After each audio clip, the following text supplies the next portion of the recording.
Assalamualaikum warahmatullahi wabarakatuh. Bismillah, alhamdulillah, wassalatu wassalamu ala rasulillah Muhammad ibni Abdillah wa ala alihi wa sahbihi wa mawalah, la haula wa la quwata illa billah, amma ba'. Saudara-saudaraku, kaum muslimin, muslimat rahimakumullah. Sebagai manusia, kita tidak hidup dalam ruang hampa.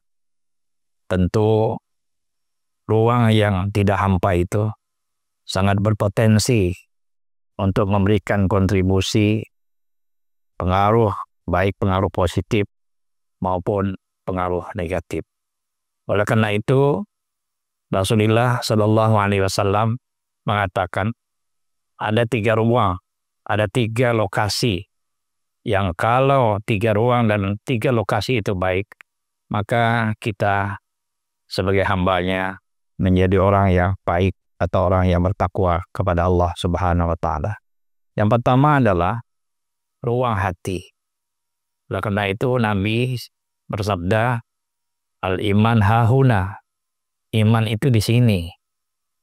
Oleh karena itu hati ini merupakan ruang pertama bagi kita manusia. Ada orang dengan situasi yang luas di luar, kemudian rumah yang luas. Tapi kalau hatinya sempit, maka dia merasakan kesempitan dalam ruang gerak, ruang bekerja, dan sebagainya. Oleh karena itu, kita sebagai orang yang beriman haruslah menata hati kita, membersihkan, memperbaiki, sehingga ruang ini menjadi terbuka, ruang ini menjadi luas. Sehingga kita dalam kehidupan apapun merasakan kelapangan, keluasan dalam hidup kita dan memiliki pengaruh yang baik bagi kita. Nah, lalu yang kedua, ruang yang dimaksud adalah ruang situasi rumah, situasi di mana kita tinggal. Oleh karena itu, situasi rumah dan kita tinggal itu agar memberikan dampak yang positif bagi kita, dampak yang baik bagi kita, baik dalam pembinaan keluarga, mendidik anak-anak dan sebagainya. Maka di rumah itu mesti mencerminkan nilai-nilai kebaikan. Misalnya di rumah itu ada ruang tempat musalla. Maka ketika kita melihat tempat musalla, tergiring hati kita untuk melaksanakan sembahyang. Di rumah itu ada tempat, ada reha, ada sajadah, ada tempat, ada Al-Quran. Tergerak hati kita untuk membaca Al-Quran. Di sudut-sudut rumah kita ada tasbih, kemudian ada tempat-tempat kaligrafi, keislaman, dan sebagainya. Nah, situasi inilah yang memberikan dampak positif bagi kita. Kenapa? Karena kita selalu berinteraksi dengan ruang-ruang yang dimana kita sering duduk di situ. Karena sering kita berinteraksi dengan ruang itu. Oleh karena itu, rumah merupakan pondasi yang kedua dalam membingkai kepribadian seseorang menjadi baik, atau rumah atau mencerminkan seseorang untuk menjadi buruk. Saudara-saudaraku, ikhwani fillah yang berbahagia, rahimakumullah. Lalu yang ketiga ialah ruang dimaksud lingkungan di luar rumah. Maka Nabi sering menyampaikan kepada kita semua, al-mar'u ala dini khalilihi. Seseorang itu agamanya sangat tergantung dengan di mana dia dekat. Kalau lingkungan dia berada dalam lingkungan rukun tetangga, rukun warga, kalau lingkungan itu positif, maka lingkungan itu memberikan dampak positif, memberikan kontribusi positif bagi kita semuanya.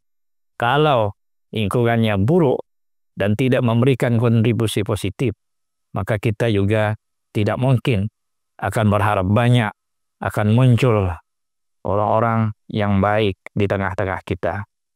Oleh karena itu, kalau kita mampu menata hati kita menjadi tempat terbaik bagi kita, lalu merasakan kelapangan, lalu rumah yang isinya hati yang lapang tadi pun juga mencerminkan nilai-nilai positif kebaikan, kemaslahatan, dia akan memancarkan nuansa-nuansa positif, kebaikan-kebaikan, dan nanti akhirnya dapat membingkai pribadi-pribadi yang mulia, pribadi-pribadi yang terpuji dalam rumah kita. Tapi itu tidak cukup.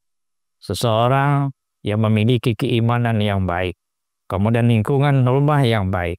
Kalau lingkungan di luar rumahnya tidak memberikan aura positif atau memberikan kontribusi yang baik, maka kita tidak bisa juga berharap banyak akan muncul orang-orang yang baik dalam lingkungan kita.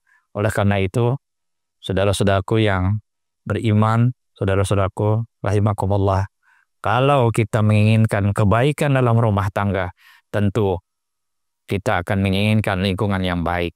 Karena lingkungan yang baik itu muncul dari keluarga terkecil kita. Oleh karena itu, dalam istilah ilmu sosial sering sampaikan bahwa kelompok sosial itu adalah miniatur terkecil dari kehidupan rumah tangga.